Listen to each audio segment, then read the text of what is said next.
Alright guys, Jack here, JBF Music and Guitar Lessons, and what I've got for you here is one of these reaction analysis type videos. We're all going to pause the video a bit and talk about what's going down, and then do a bit more thorough breakdown with my guitar in hand afterwards as well. So this guy's been requested a couple times. I don't know how to pronounce his name, either Alip Bata or Alip Bata. Please correct my butchered pronunciation of that down in the comments below. But I stuck his name into YouTube. The guy's got like over 5 million followers, so he must be a bit of a big deal. What's really got me intrigued here is that he's got the flute as well, and while My Heart Will Go On is to all intents and purposes is a nice ballad. It is quite twee, so I kind of like the idea of him leading into the hamminess a bit as well.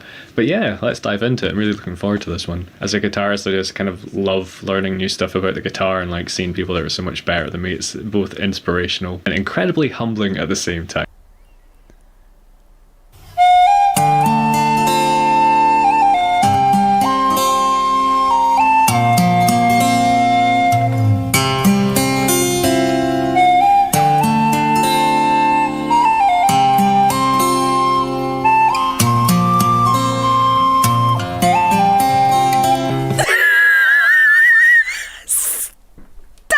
Let me recollect myself a little bit. So not only is, so I did get a few comments of people telling me not to react to this because they're like, oh no, you're a flutist, don't react to it. I am going to admit right now, I am not a huge fan of the recorder, mainly just because this is kind of an Americanized thing, but in the education system in America, a lot of times elementary music, they give kids recorders.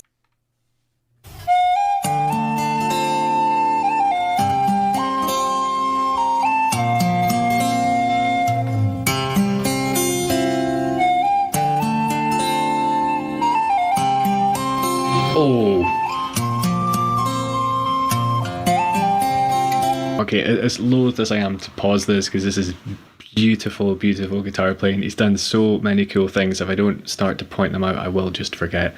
So what he's doing is hammer-ons from nowhere. He's got some incredible left-hand strength, so he's just hitting the notes just with one hand. He's not even needing to pick them to get them to ring out, which is easier to do on an electric like this when you've got compression stuff on. He's doing it on acoustic with just a one mic kind of sound hole. The thing at the top there he's got is a capo, so he's just raised the pitch ever so slightly, probably to make the playing on the flute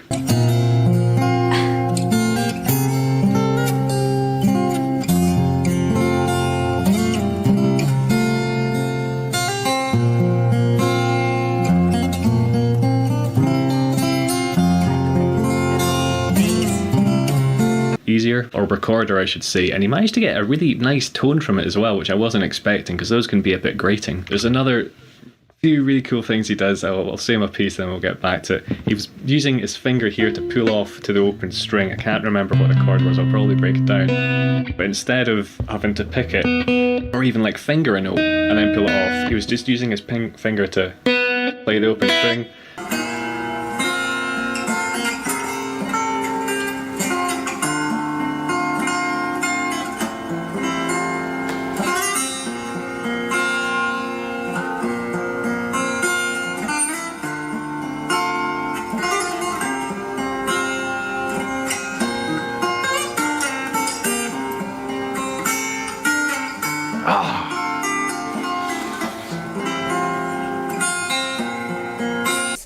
I don't know if you've ever given a child a recorder, but the disaster that can come from that can be catastrophic on your ears, okay? Obviously, there is a correct way to play the recorder, and it can be gorgeous. And this is a prime example of gorgeousness of a recorder. I believe in the original version of My Heart Will Go On, they actually use a tin whistle. So a tin whistle is just basically, it's almost similar to a recorder, except it's just made of metal, and can be metal all the way through, or can have a plastic mouthpiece, but it's played as if the same as a recorder. It's a whistle style instrument. So recorder normally is played 3 fingers on the 3 holes on top, 3 fingers on the 3 holes on the bottom, and then there is a pinky hole that has 2 holes on it, and then there's also a hole on the back. Which you can tell I've never really done before. It was incredibly sloppy, but that was great. It's like a new technique already, you know, what we're a minute into this video. And then he did some really cool stuff. He did a little bit of string bending and a really cool kind of neo-soul little fill. These are all things I'm probably gonna have to choose between which ones I want to break down after watching this. But yeah, let's get back. Underneath. And he's picking with his hand. And watch. Yeah, he's using his middle finger to lift off. But before I forget, this is almost a mental note to myself more than anything else. He's adding some really cool harmonies over the line as well. He did a little line in 6 there, did this kind of like type slide, which is something you'd maybe more expect from like a Steve Cropper, one of those kind of old. Before he starts playing that again, because I'm just gonna freaking melt. It's so amazing. I'm nostalgic right now. I'm like thinking about all the good childhood memories and all the girls in kindergarten who loved that movie. And man, you know what I just thought of is that okay, the music video to this song is the cheesiest thing ever.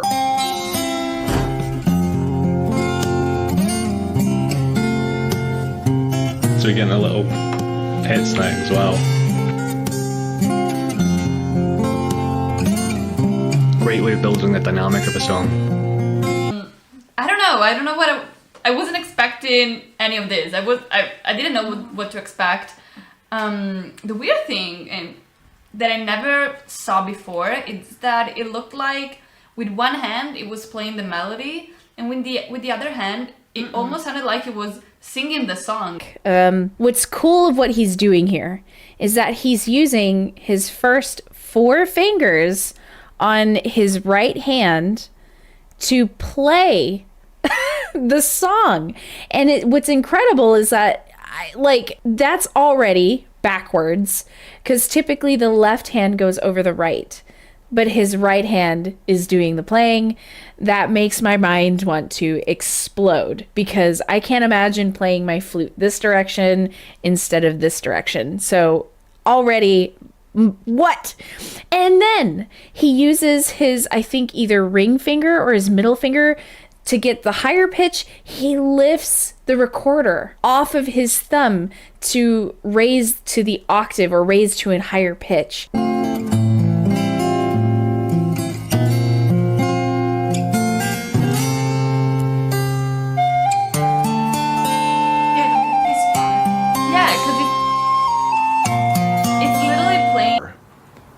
This is actually, so when I hear the song and I see the music video and I hear Celine Dion, it's nostalgic, right? I'm like, oh, that's pretty good, but Celine Dion is, I don't really enjoy her voice or her music that much. And when I see the music video, it's like, oh man, this thing is cheesy. And it takes away the nostalgia in a way, and the joy that I get from hearing it. Hearing a guy play it, hearing Alip Ba Ta play it, and I don't have to see or hear Celine Dion or see that cheesy music video, it just makes it that much better. You get what I'm saying? Okay, let's keep going, because this is about to, I'm just gonna be smiling so hard right now. There's so much coordination there, and I'm not surprised, because he's extremely coordinated playing guitar, so obviously he's gotta have the coordination to play the recorder. So also, it's just, this is beautiful. This is gorgeous. Like, absolutely gorgeous. I do want to go back a little bit. He's holding it with his toe, dude.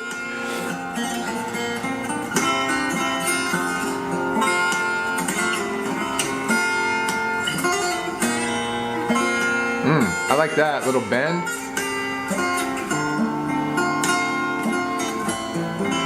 Got my capo on the first fret like the man himself here. He's doing these aforementioned hammer-ons from nowhere with his fingers of steel that he's got. And then that note, instead of picking it, because he can't do that, he's playing flute with this hand, right?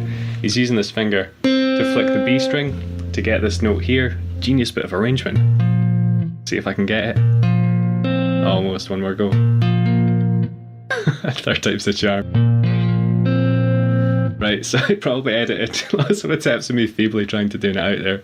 But in terms of sheer technique, this is really clever, because as guitarists, you learn to mute these strings so they don't ring out by mistake. So you're having to break the programming of like a kind of guitar technique to play this properly. And then also what I tend to do is like mute the string with these fingers if I was picking, but you can't do that again, man. Wait, before he starts with the solo again. So there are a lot of interesting techniques happening here. And again, I am a self-taught chord only playing kind of guitarist. I can pick this much. We're about to see it here in a second. Like, when you look at what's happening here. Like, I want to go back to this middle portion because he changes things up a little bit, just a little bit, enough to give it a different flavor. But like the first time he plays the verses, there's like already a lot of techniques happening, like unbeknownst to my peanut brain, just so distracted by the fact that he's playing the recorder with the right hand because flute brain kicked in. He's doing hammer-ons to get the bass line underneath. Either that or he's picking with every finger, but I'll watch it again, obviously. But like, that man, he has to have some strong hands. Not to mention, there are times where he's picking the strings to get the melody, but then he's doing some hammer-ons with it's mostly his like middle finger and his pinky, I believe. I love that he's putting the flute in his feet as well. That's great.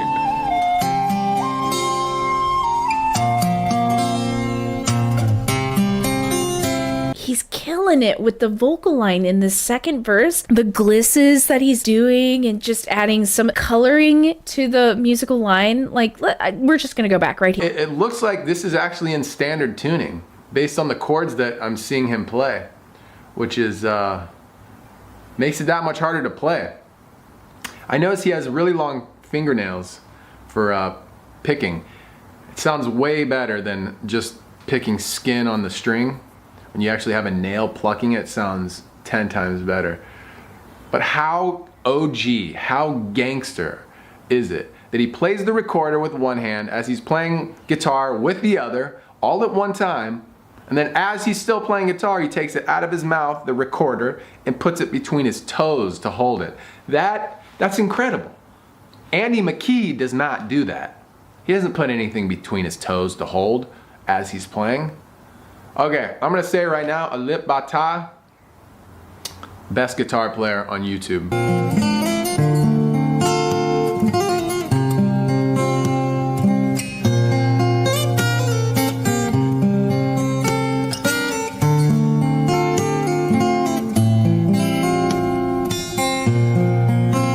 Okay, it's fantastic. That was absolutely wonderful.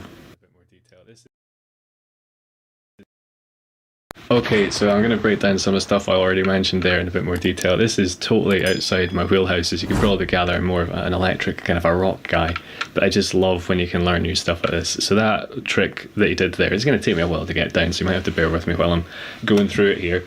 But he's hammering on from nowhere. We've got the capo of the first fret, so on the 6th fret here, first finger just slamming it down. Now, I have done videos on hammer on from nowhere and legato techniques, so if this is something that interests you, an area of your playing you want to work on, I'll put a little eye up there somewhere that you can get a link to with that. And conversely, if you have no interest in guitar at all but enjoyed this reaction, maybe want some more analysis driven videos, then you can check that little eye up there for a link to more of that kind of thing. But yeah, we've got this first finger on the 4th fret and the low E string here, hammering that on. Then you're going to hit your 3rd finger on the 6th fret on the A string, 4th finger, 6th fret on the D string.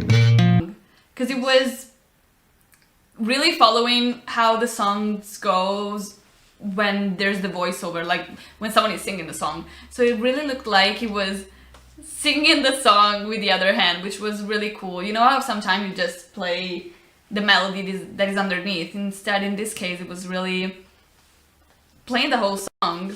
I don't know how to explain that, but for someone who doesn't know anything about guitar playing, it sounded really cool. Yeah, I think I guess it's really difficult to play like the flute and the guitar and doing two kind of melody at the same time with two different hands. So I mean, it was pretty crazy. It's really good.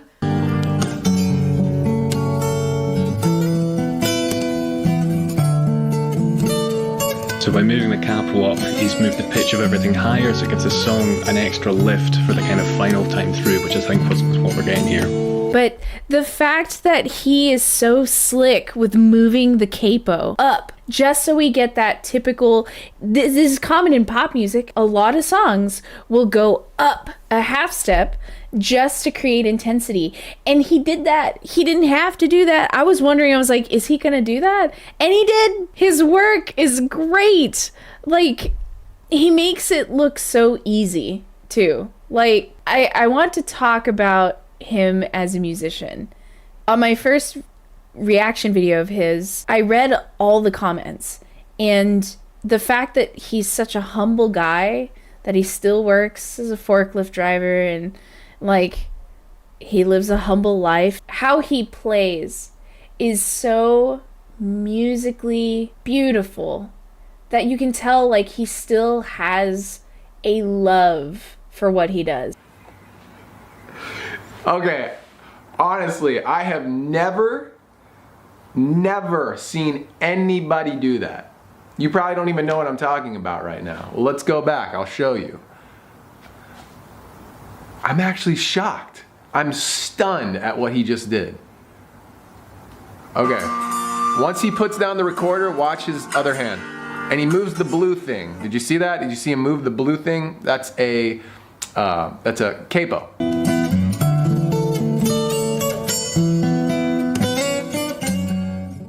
Saat Alip Ba Ta mulai memetik senar untuk membawakan My Heart Will Go On, keenam reaktor langsung terdiam dan fokus penuh pada alunan pertama yang terdengar begitu lembut.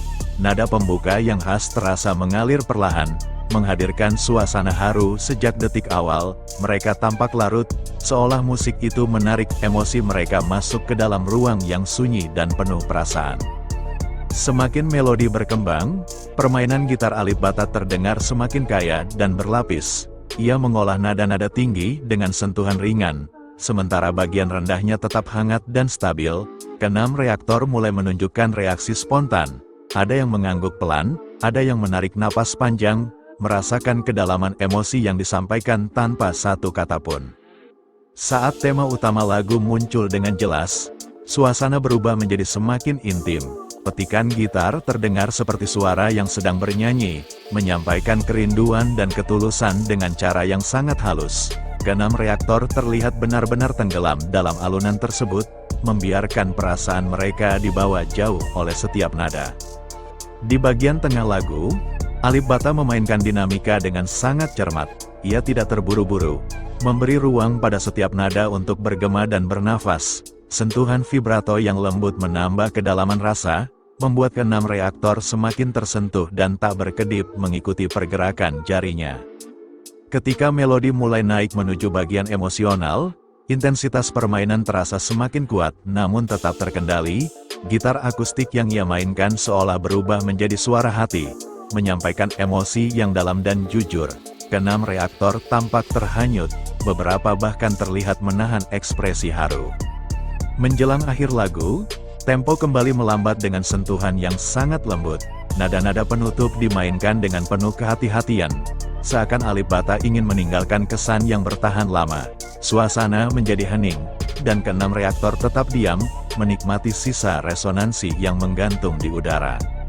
Setelah petikan terakhir menghilang, tidak ada reaksi berlebihan, hanya keheningan singkat yang penuh makna. Keenam reaktor masih terdiam, mencerna emosi yang baru saja mereka rasakan. Dari raut wajah mereka, terlihat jelas bahwa penampilan ini bukan sekadar permainan gitar, melainkan sebuah pengalaman emosional yang mendalam dan sulit dilupakan. Itulah lur untuk reaksi kali ini. Sampai jumpa lagi di video lainnya bersama channel Rafiko. Admin ucapkan terima kasih telah menonton.